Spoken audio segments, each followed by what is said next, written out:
nangyari actually, like, sobrang dami. Ang dami nangyari. Actually. So, sobrang dami ko ikukwento sa inyo. Hello, Draggy. Hello, Yuri. Magmangamusta muna ako sa inyo. Wow, thank you sa hand hearts na. Thank you so much. Permission to record. Go lang. You can record my live. So, yeah. Let's start with the part na nalaman ko na ako yung magiging Senbatsu. World Senbatsu. Actually, guys, I didn't expect it. Like, unexpected talaga siya sa lahat. Even kayo, di ba? Sobrang unexpected. Hindi ko rin in-expect kung bakit ako yung napili that time. Sobrang thankful, grateful ako na ako yung napili. Yeah. Deserve po. Wow, thank you. Miss you too, guys. Sobrang na-miss ko kayo. Yes. At first, guys, to be honest, wait lang, sorry. Wala akong idea kung anong gagawin ko nung nalaman ko siya. Kasi, at first, ito yung funny thing na nangyari. Kasi wala talaga ako idea anong gagawin ko. Bakit hinihingi yung passport ko, ganun? Hinihingi na yung passport ko. Wala silang binibigay na idea sa akin anong gagawin ko. Basta hiningi lang yung passport ko. And the funny thing pa dun, nasa concert ako that time nung hinihingi nila. So, nahihirapan ako ibigay kasi walang signal. Walang signal nung time na yon. Sabi ko, wala anong gagawin ko. Hindi man ako pwede umalis dito sa concert para maghanap ng signal sa daan. Kasi kailangan ko pumunta sa daan para lang mabigay ko yon yung passport ko. Sabi ko, aalis ako sa concert. Nasa kalagitnaan ako nung nagsasaya. Nasa kalagitnaan ako nagsasaya. But, anong gagawin ko? Wala talaga. Ba't nila hinihingi pag binigay ko mawawalan? Anyway. Yun nga. So, ayun. Nung hating gabi ko na yata nabigay yung yung requirements ko nun. Hating gabi na kasi talagang hating gabi na tapos yung concert. Hindi ko naman pwedeng iwan yun. Yung concert.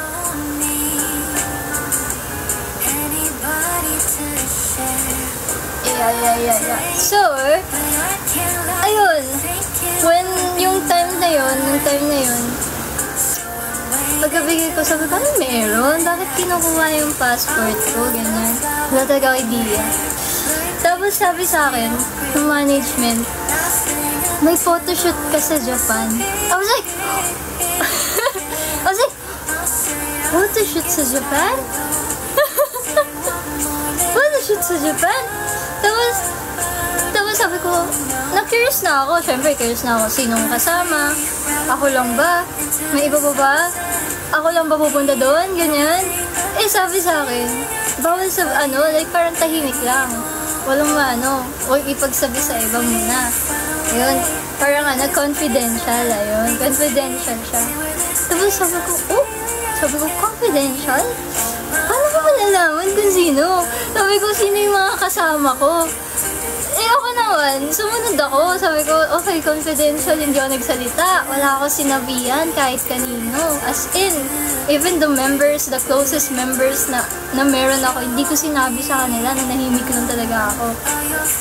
Then eventually, yun nga, nalaman ko din, nung nag-meeting na kami, doon ko na nalaman na ako lang pata talaga mag-isa. Ako lang mag-isa. So, kinabahan yung mommy ko. Sabi niya, bakit ikaw lang mag-isa, nak? Sabi ng mommy ko, bakit ikaw lang mag-isa? Tapos sabi ko, wala ko idea, ma. Pero sabi nila, photoshoot daw. Sabi ko, photoshoot daw. So, sabi ko, kailangan ko pumunta. Sabi ko, photoshoot daw. Kailangan daw ako photoshoot. Ako daw yung napili. Ganyan. Wala ko idea. Pagdating ko ng Japan, para siya sa Senbatsu, doon ko na lang nalaman nung nasa Japan na ako. Sabi, lagi lang yung sinasabi sa akin, jacket photoshoot. Alam niyo, nagdududa na ako nung sinabi nila sa akin, jacket photoshoot. Sabi ko, jacket photoshoot? Di ba sa mga yun, may MV kasunod yun, music video. Sabi ko, sa mga comeback back yun yung mga jacket photoshoot Sabi ko pa sa sarili ko noon. Though, naniwala naman ako sa kanila na photoshoot lang. Parang ganun lang, picture-picture, ganyan. Tapos sa pagdating ko doon, tama nga inala ko. Gagawa kami ng song. Hello, ma? Ay, naka-live ako. Ano sabi ng mama nung sila may photoshoot sa Japan? Ayun nga, nagulat siya na bakit ako lang. Nagulat siyang ganun, na ako lang nandun. First time sa Japan, yes, it's my first time. Nung unang dating ko doon, first time ko dumating, first time kong international na flight is Japan. Yeah.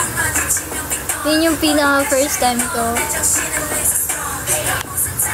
Alam nyo, like, parang, hello Yana, miss you too. Alam mo, una ding tanong sa akin paglapag ko sa Japan, sabi nila, first time mo dito sa Japan? Tapos sabi ko, yes, this is my first time. Puro yun yung tanong nila sa akin. First time sa Japan. Ano ba?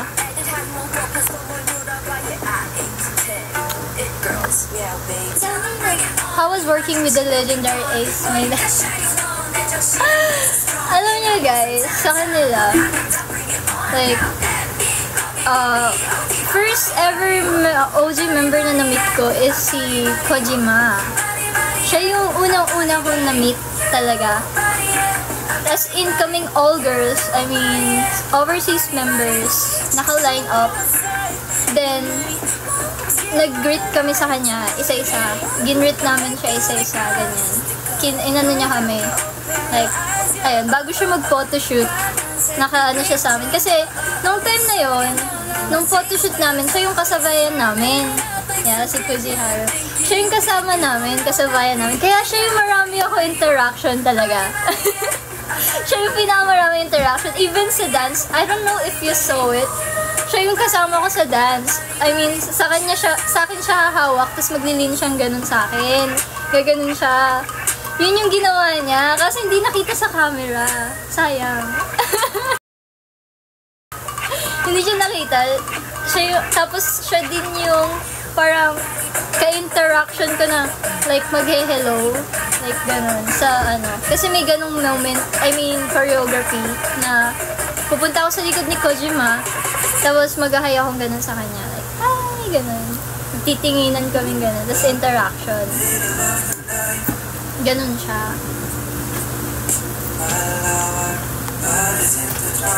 Anong feeling mo nung nandun ka sa Japan? Yung feeling ko sa Japan, sobrang saya. Surreal talaga siya kasi parang hindi ko akalain na makatapak ako dun na for like diba? Like, hindi ko na-expect makakapunta ako dun.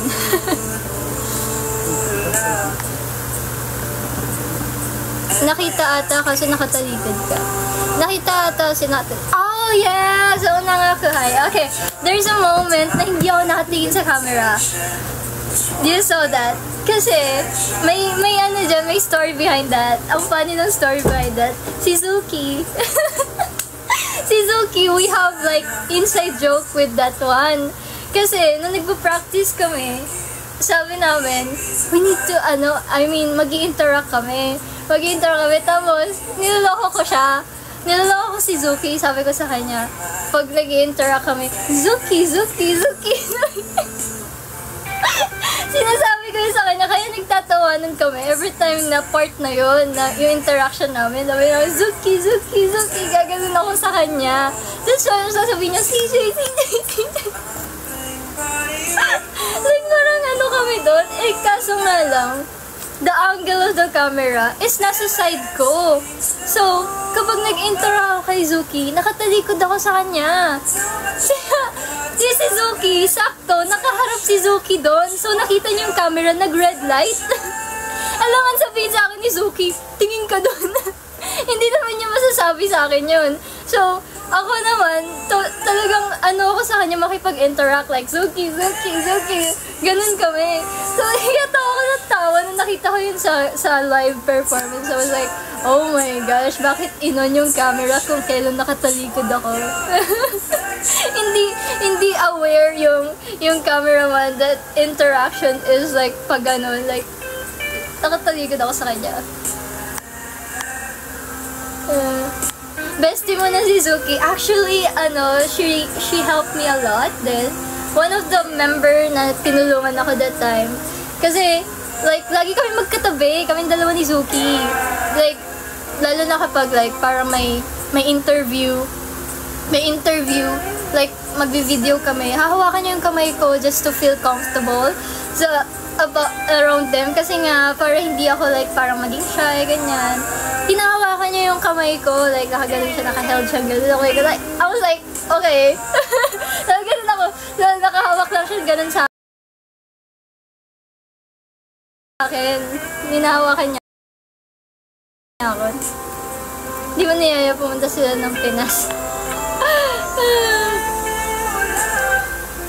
Ay go. Okay. Wait, ang dami ng question nyo guys. Dahan-dahan. Okay, next question tayo. Akala ko nag-holding hands kayo. Hinawakan niyo yung kamay ko.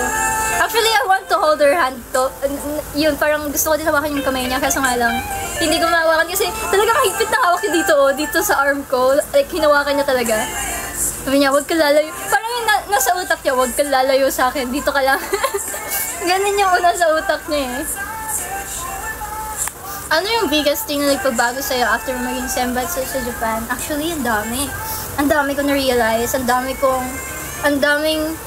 natutunan nung pumunta ako ng Japan. Sobrang dami. As in, lahat na siguro ng emotions, lahat na ng nangyayari na sa akin. Alam nyo guys, alam ko sobrang, sasabi nyo, sobrang swerte ko, sobrang daming opportunities na nabigay sa akin. Sinasabi nyo gano'n, like parang flowers and all. Pero guys, behind it, sobrang dami ding obstacles. Like, hindi ko ma-explain kung ano paano. Pero, ang dami rin siyang obstacles. Hindi siya madali. Kasi yun, hindi siya madali yung nangyari sa akin. I was like, binigyan ako ng responsibility, like, big responsibility that I need na magampanan. Yung parang ganun. Kaya sobrang, sabi ko, grateful talaga ako na sa akin binigay to. And also, at the same time, maraming learnings and all akong natanggap. Kaya, yeah, this one, siguro, hindi ko siya niregret na tanggapin. Talagang tinanggap ko siya ng buong buo nung tinanong ako with this one.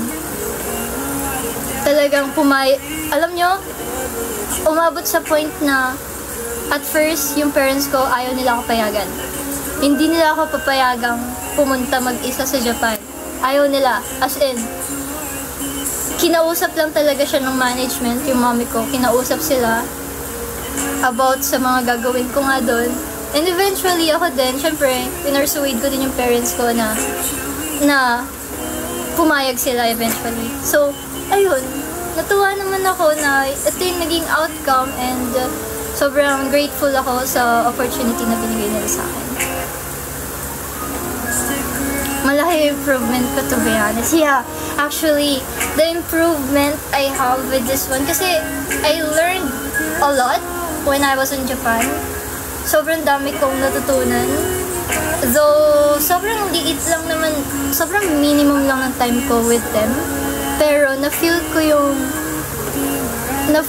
yung passion. Na-feel ko yung tanggap ako doon.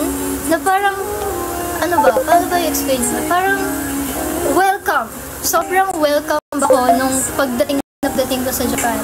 Doon ko feel na sobrang welcome ako.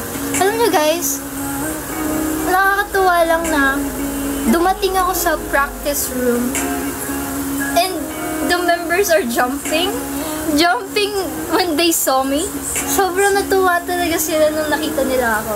Like, sabi ko, oh, wow! Sabi ko, sobrang iba yung bond namin nung last dating ko, etong, unang ako high. Sobrang namin, sobrang bonding namin that time. Yeah. Hindi katulad nung unang, kasi nung una kasi, parang, hindi kami masyado nakapag-interact kasi sobrang bilis ng mga pangyayari. Yung ganon, ang bilis ng mga pangyayari, hindi siya ganon ka-intimate yung pag-uusap namin. Though may naging ka-close ako, which is si Chu. Siya talaga yung unang-una ko nakausap doon, si Chu. Kasi, like, nagtutugma yung schedule namin when it comes to doing photoshoots. That's why, even sa makeup, ganyan, lagi kami nagtutugma, kaya kami yung lagi magkasama. Tinago lang kasi kayo ng dati. Yeah. I think, all of us can shine, actually. Lahat kami members, magsha-shine. Kung bibigyan lang kami ng opportunity. Bigyan lang kami ng opportunity ng time. I think, may ibubuga talaga yung mga members, guys. Not just me, even the other members. Kung bibigyan mo lang sila ng opportunity, meron at meron silang ibubuga.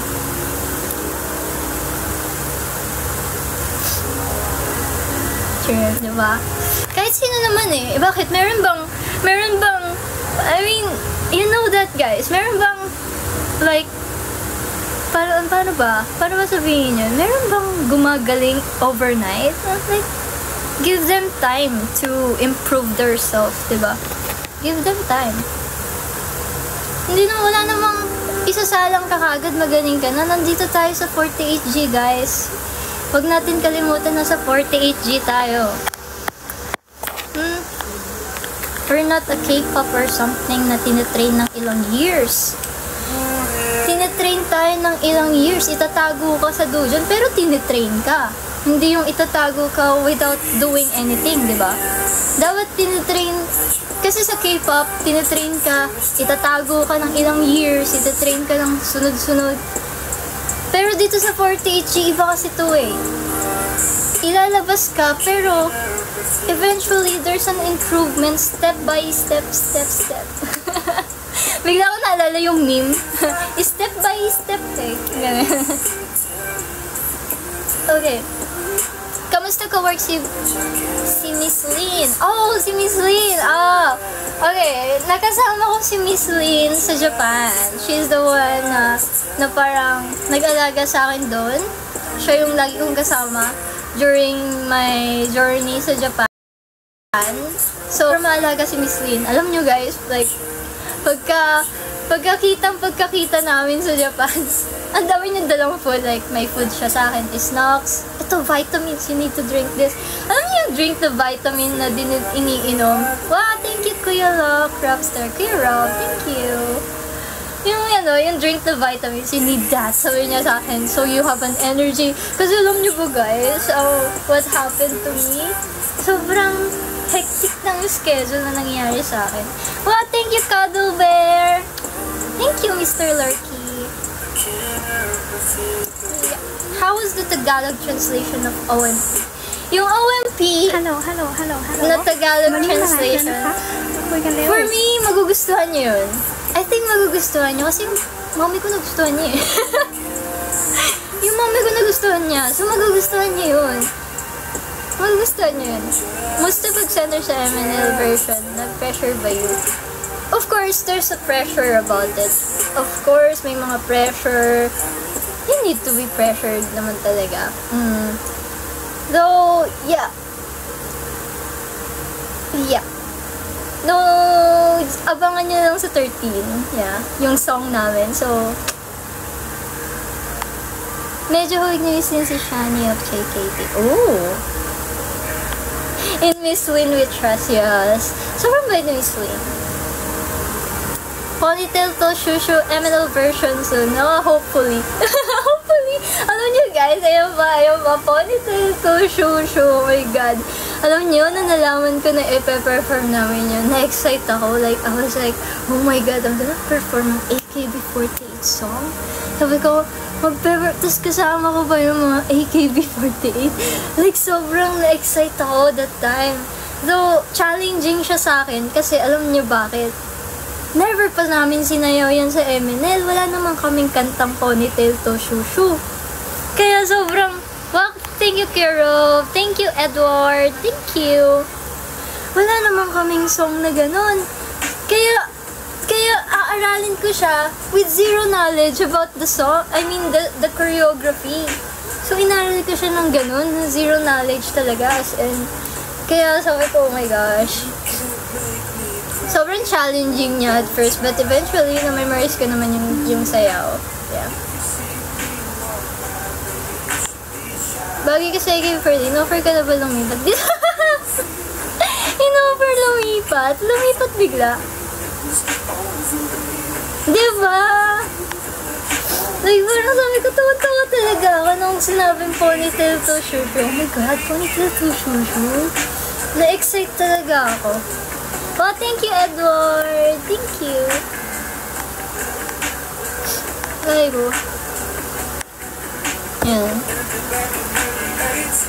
May MV ba ang OMP na? Of course, meron. May MV yun. Hindi pwede walang MV yun, guys. May MV yun, don't worry. Sa AKB, yeah. Meron yun. Sorry kung late. It's okay, guys. Kaya ko kayo hintayin. Alanganin din kasi yung time. Usually talaga hindi ako nagla-live ng 8. Mas late pa. Late talaga ako mag-live kasi gusto ko yung mga tao, yung patulog na sila, yung gano'n. Yung patulog na kayong manonood sa akin para makatulog kayo. Ginawa ko podcast. Like, parang makakatulog kayo habang nakikinig sa akin, gano'n. Yun yung gusto ko eh. Ay, go.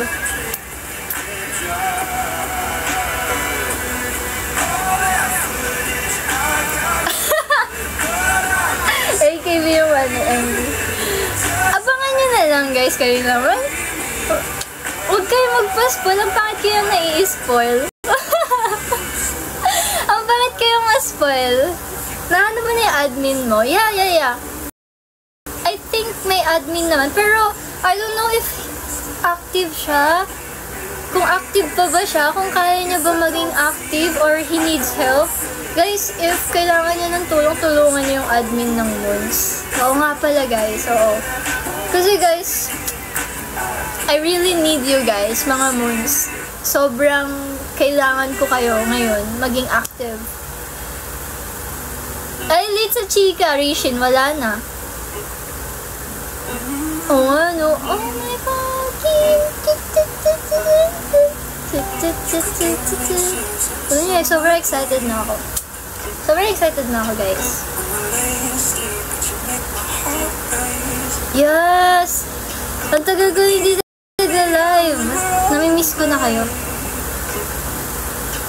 Well, na-active siya, huwag ka mangamba. Kinakabahan ako, Draggy eh. Baka mamaya, pinagpalit niya na ako sa K-pop eh. Alam ko, K-pop fan na yung ibang Moons dito. So, kinakabahan ako. Baka iwan niyo na ako sa ere. Wow, thank you, Orange Flower. Pasayaw ng intro. Ano muna? TikTok Universe muna. TikTok Universe muna. Wait. Ang shaky naman. Hello, Max! Buti naman nandito ka, Max. Ba't ngayon ka lang? Do you like the translation? Of course, I like the translation. Yes, maganda yun, guys. Don't worry. Wait. I know, na-enjoy my first Japan experience, and with that, I say welcome to the club. Woo!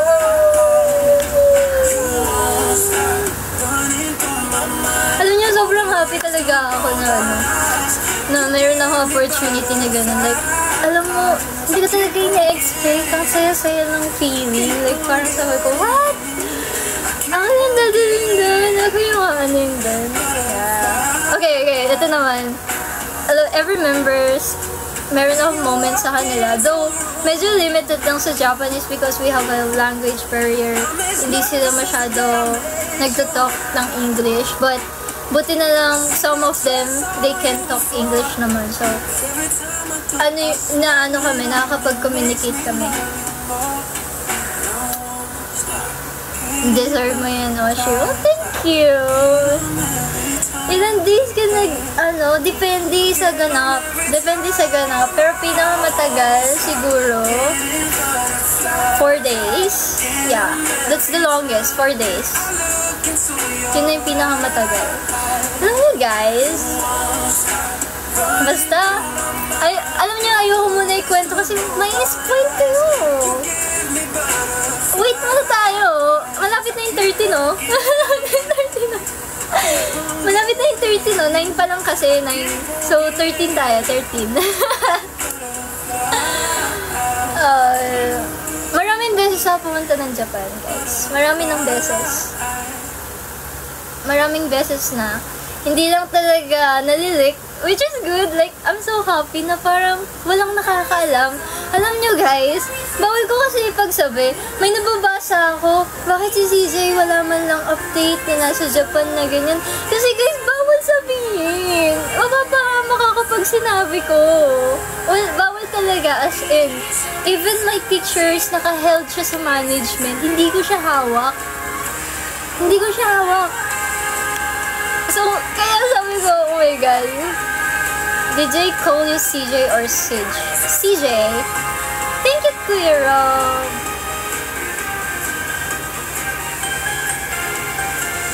Gagawin mga chismos. Bawal kasi talaga siya ipagkalat. Actually, like, as in, kahit gusto ko sabihin, alam mo yung kating-kating na ako sabihin sa inyo na, guys, nandito ako sa Japan, nandito ako, like, picture doon, picture dito, pero hindi talaga. Pinipigilan ko yung sarili ko na sabi ko, oh my God, gusto ko i-update yung MLOves, gusto ko man lang sabihin sa kanya, nandito ako, ganyan. Baka may MLOves ba dito sa Japan, ganyan. Yeah. Actually, di ba? Nagugulat kayo ngayon. Nagugulat kayo kasi walang spoiler. As in, nagugulat kayo, may ganto pala, may ganyan. Tapos, natutuwa ako pag may mga speculation kayo na mali-mali naman. Tuwan-tuwa ako pag ganun eh. Yung speculation nyo na mali-mali. Alam, natatawa na lang talaga ako. Sabi ko, ay, grabe ha. Grabe mag-isip tong MLOves na to ha. Sabi ko ha, outside the box. Oh my God. Magpasensyahan mo na. Okay lang. Tutuwa naman ako. Ginagawa ko yung happy feel. Tuwan-tuwa ako sa mga reactions nyo. Sa mga, lahat ng mga sinasabi nyo, tuwan-tuwa ako. Kahit yung iba dun mali-mali naman. Pero sige, okay, go. Thank you, Kuya Rob. Thank you. Ang cute naman ng bear. Kailangan naman balikan ka lang naman. Buti lang ilang days. Good pa.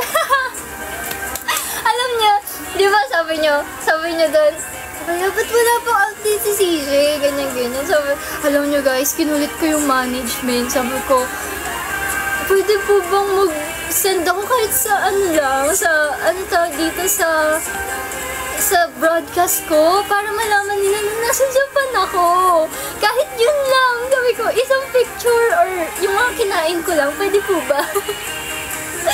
Patunay lang po na nasa Japan ako, ganun. Sabi ko, kasi ayaw talaga nila ako pag-post dahil nga utos yun ng upper management. Nag-post sila Hope. Nagulat ako, yung CGM tsaka yung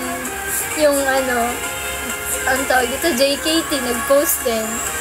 Nag-post sila, kaya nagulat ako, sabi ko, oh my God, nag-post sila. Ako din kaya, sabi ko, gawin.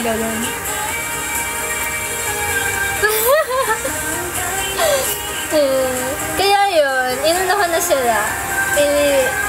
Ayun, pumayag naman sila na mag-send ako. So, at least, di ba, kahit late ako naka-update, nakauwi na ako ng Pilipinas nung nag-update ako. Nag-update pa rin naman ako, so, yeah.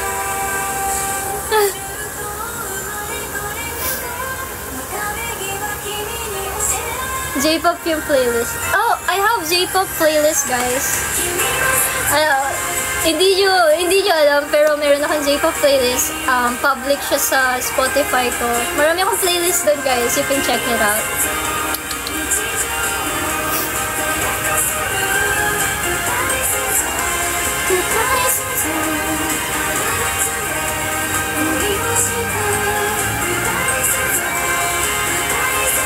Ano pala balita na pinakiusap ko sa'yo? Nakalimutan mo. Si Sechan. Si Sechan, lagi ko rin katabi si Sechan. So, nag-uusap din kami ni Sechan actually. Nag-uusap din kami dalawa. And kasi, like, parang may mga... Parang yun. Pero tahimik din si Sechan actually. Hindi din siya like ganun ka, like parang madaldal. Shy type din siya. Wah, pareho kami. Pareho kami shy type, ganun.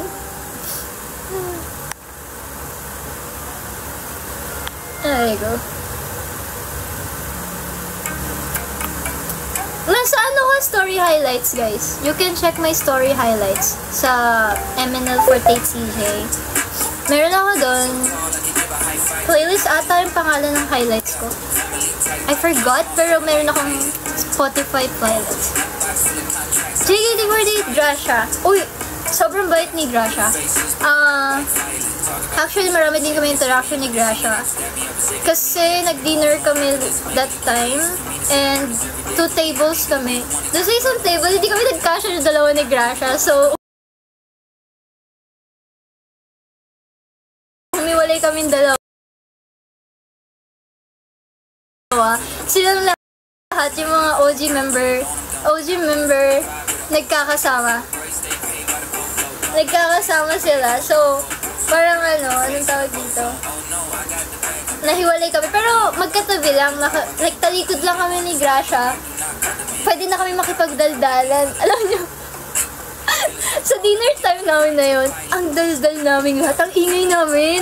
Na parang bang ang tagal namin magkakakilala. Yung ganun. Akala mo kung ano kami. Parang group of friends na magkakasama. Ganun. Sobrang ingay namin. Ano-ano na yung mga kinukwento namin. About sa mga ganap namin sa bawat kanya-kanyang kanya-kanyang grupo, ganun. Tanungan kami, ganyan. Alam nyo, na-outcast lang ako ng konti lang naman, pero hindi ko naman na-feel yun sa kanila kasi, I mean, it's funny kasi they asking, saan ako nag-center? Anong senbatsu ako? Ano yung song na sinenter ko, sinembatsu ko? I was like, no, none. I don't have none. This is my first senbatsu here in Japan. Ang funny na talaga. This is my first senbatsu here in Japan with AKB48 and OG members.